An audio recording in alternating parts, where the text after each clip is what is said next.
ज़रूरी नहीं कि जो आँखों से दिखाई दे वही सच हो। और कभी-कभी तो सच सामने आने में इतनी देर हो जाती है कि फिर उसका कोई अर्थ नहीं रह जाता। नमस्कार, मेरा नाम ऋतु गोस्वामी है और आज मैं मालती जोशी जी की एक बहुत अच्छी रचना आपके लिए लेकर आई हूँ, जिसका शीर्षक है नो सिंपैथी प्लीज़। हम सब तैयार होकर हॉल में आ गए थे और जीजा जी की प्रतीक्षा कर रहे थे। अम्मा जी को प्रणाम करके आशीर्वाद लिया जा चुका था। बच्चों की बुआ जी से भी मैं गले मिल चुकी थी। नौकरों को इनाम इकराम भी दे दिया था, क्योंकि गमी हो या खुशी काम तो बेचारे करते ही हैं। बच्चे इतने बेसब्र हो रहे थे कि उन्होंने अपने बैग्स अभी से कंधे पर टांग लिए थे। बेसब्र तो मैं भी हो रही थी, झूठ क्यों बोलूं। घर छोड़े पखवाड़े से ऊपर हो गया था। दीदी की मृत्यु का समाचार सुनकर जो दौड़ी दौड़ी आई थी, तो लौट कर गई ही नहीं। तीसरे की बात, घर एक तरह से खाली हो गया था, पर अम्मा जी ने मुझे हाथ पकड़कर रोक लिया था। बेटा, बच्चे तुझ में अपनी माँ की छवि देखते हैं। हो सके तो तेरे ही तक रुक जा, बाद में तो फिर बच्चों को अकेले ही रहना है। उनकी बात को काटना कठिन हो गया था, इसलिए फिर ये मुझे और बच्चों को छोड़कर चले गए थे। 13 पर लौट कर आए थे। इस बीच दीदी के बच्चे 10 साल का अंशुमन और 14 साल की आभा सचमुच मेरे होकर रह गए थे। एक पल को भी मुझे छोड़ नहीं पा रहे थे। मेरे दोनों बच्चे यद्यपि बहुत छोटे थे, पर उनसे भी इन लोगों की अच्छी पटरी बैठ गई थी। तनिष्क तो दिन भर आभा की गोद में लदा रहता और तन में अंशुमान की पूंछ बनकर घूमता रहता। ऐसे में बच्चों को छोड़कर जाना बड़ा कष्टप्रद लग रहा था। फिर इन्होंने ही सुझाव दिया कि बच्चों को साथ लिए चलते हैं। वैसे भी इस मातमी माहौल से उनका बाहर निकलना बहुत ज़रूरी है। जगह बदल जाएगी तो थोड़ा मन भी बहल जाएगा। पढ़ाई का थोड़ा नुकसान होगा तो क्या फ़र्क पड़ेगा। वैसे भी इस मनस्थिति में वह कितना पढ़ पाएंगी। फिर सर्वसम्मति से यही तय हुआ। परसों 13 संपन्न हुई। मेहमान एक एक कर विदा होने लगे। मैंने बच्चों की बुआ जी को कुछ दिन रुकने के लिए मना लिया, ताकि अम्मा जी अकेली न पड़ जाएं। अब हम सब जाने के लिए तैयार थे। जीजा जी के ड्राइवर ने हमारी गाड़ी भी धो पोंछ कर चमका दी थी और बच्चे उसमें बैठने के लिए उतावले हो रहे थे। बस जीजा जी की प्रतीक्षा थी। हम लोग ऊपर जाकर मिल आते हैं, मैंने कहा। नहीं, उन्होंने दो टूक जवाब दिया। उन्हें शायद अच्छा नहीं लगेगा। He seem to be kind of aloof today. शायद बच्चों की वजह से सेंटिमेंटल हो रहे हैं, सो लीव हिम अलोन। मैं तो ऐसा नहीं कर सकती। आप लोग सामान वगैरह रखवाइए, मैं अभी आई। मैं दनादन सीढ़ियाँ चढ़कर ऊपर तो आ गई, पर दरवाजे पर ही ठिठक कर खड़ी हो गई। दीदी का कमरा था वह। एकदम भीतर जाने की हिम्मत नहीं पड़ रही थी। धीरे से पर्दा खिसकाकर देखा, कमरा खाली था।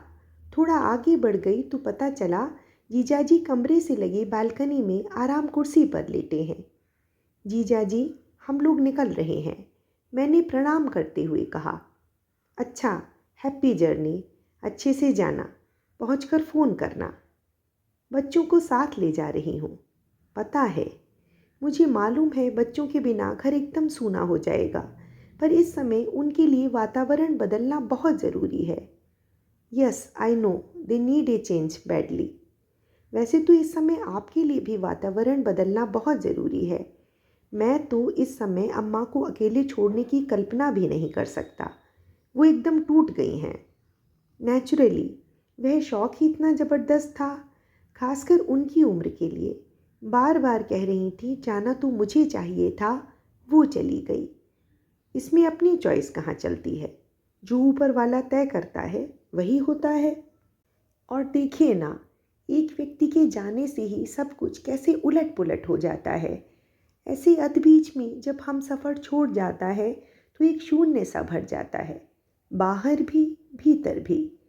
इस स्थिति से उबरना बहुत कठिन है, पर ज़रूरी भी है।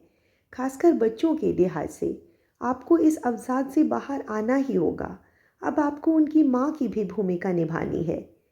वे एकटक मेरी ओर देख रहे थे। जैसे ही मैं सांस लेने के लिए रुकी, तिलमिलाते स्वर में बोले, अगर अपना दर्शन बघाड़ चुकी हो तो जाओ, जयेश प्रतीक्षा कर रहे होंगे। मैं तो अचकचा गई। उन्होंने मुझसे इस स्वर में कभी बात नहीं की थी और उनकी वह दृष्टि, जो शब्दों में नहीं कह पाए थे, आंखों से कह गए थे। क्या हुआ जीजा जी? मुझसे कोई गलती हो गई है क्या?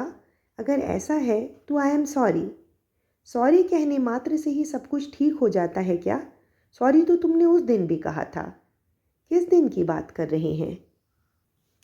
मेरी परम इंटेलिजेंट साली साहिबा, तुम इतनी बड़ी बात कैसे भूल गईं?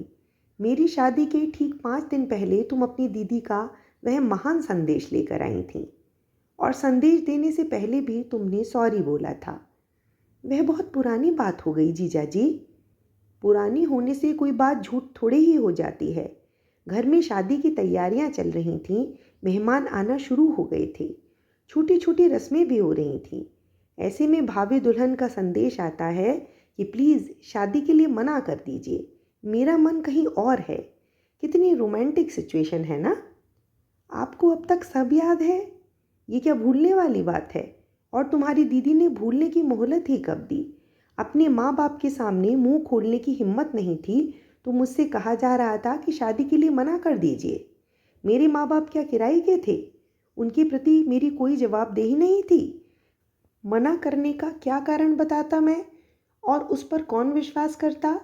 दुनिया वाले तो यही समझते कि हमने कोई बड़ी सी मांग रखी होगी, लड़की वाले बेचारे पूरी नहीं कर पाएंगे। बदनामी होती तो हमारी होती। जीजा जी आवेश में बोले जा रहे थे। मैं चुपचाप सुन रही थी, और चारा भी क्या था। बाय द वे, उस दिन चाहकर भी पूछ नहीं पाया था, आज पूछता हूँ। अगर मैं मना कर देता तो क्या तुम्हारी दीदी उस शख्स के साथ चली जाती? उतने गट्स कहाँ थे? दोनों में ही वह हिम्मत नहीं थी। फिर दीदी का विचार था कि शादी टूट जाने से थोड़ी बदनामी होगी, 1-2 साल कहीं रिश्ता हो नहीं पाएगा, जब तक कोई ना कोई हल निकल ही आएगा।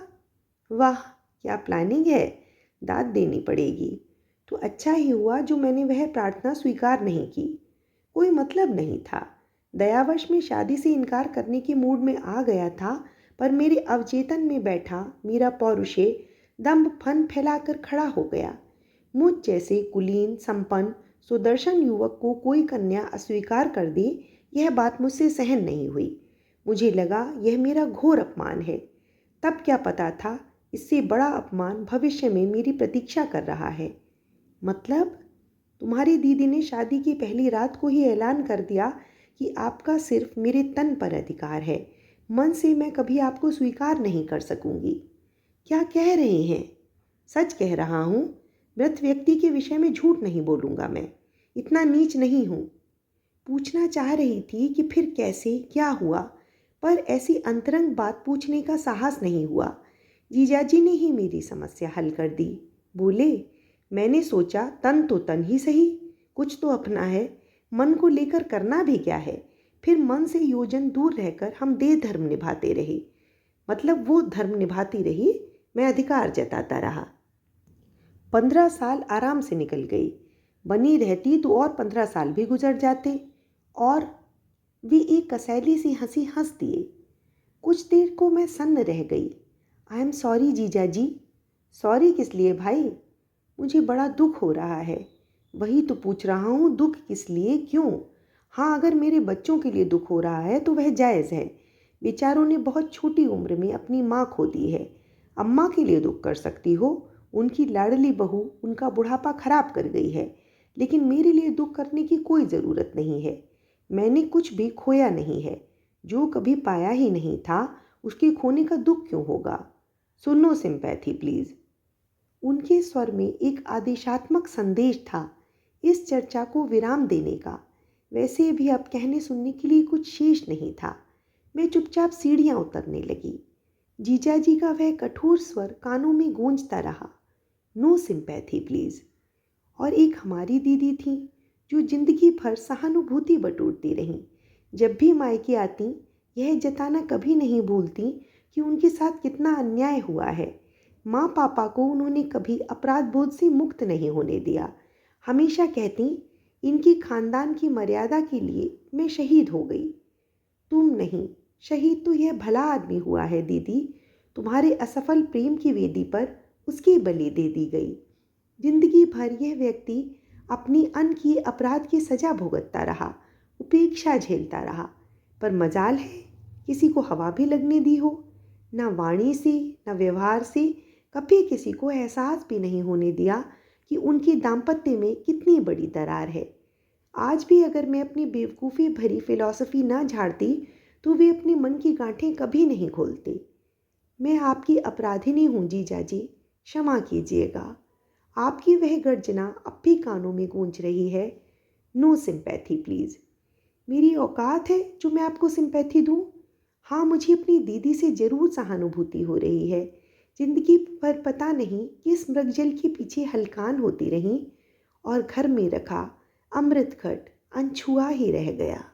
अगर कहानी पसंद आई हो तो कृपया मेरे चैनल को सब्सक्राइब कर ऐसी और भी रोचक और मनोरंजक कहानियाँ सुनने के लिए मेरे साथ जुड़े रहिए।